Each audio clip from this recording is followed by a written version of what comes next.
Incremental routing. Did you know that you can also use your keyword for showing the references? I actually left that out on another video I did about references. Here I have one item, right? If a potato has more than and so on. It's okay where this is coming from, because now I'm using a template that is very dark and the text of references is black. It's meant to be low contrast, so it doesn't give away the answer. I have to really pay attention to that. But perhaps the text is too small, I have trouble reading it. So what I can do is open the commander, type R, and here you go. Reference show. It's titled Solanin and so on. Gotcha. And one step further, you can also use this with AutoHotkey script. So in my case, it's Ctrl-Shift-Alt-R.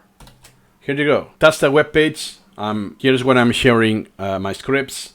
And now I made this one. The binding, it's the one suggested because I know for sure this is unlikely to be used for super memo, and the R, which stands for references. So feel free to copy that and use it. It comes in handy. So now for most of my items, I use this template. I no longer have a template for hiding the references. So when I really want to look at them, so I can either use the mouse. If I'm using the mouse, if I'm working with pictures, I can pick, and here you go. If I'm typing out or something and I'm the keyword, I can then use my keyword, and it's so much efficiently. I only want to take a peek when I want to, not every time, so I can avoid spoilers and so on.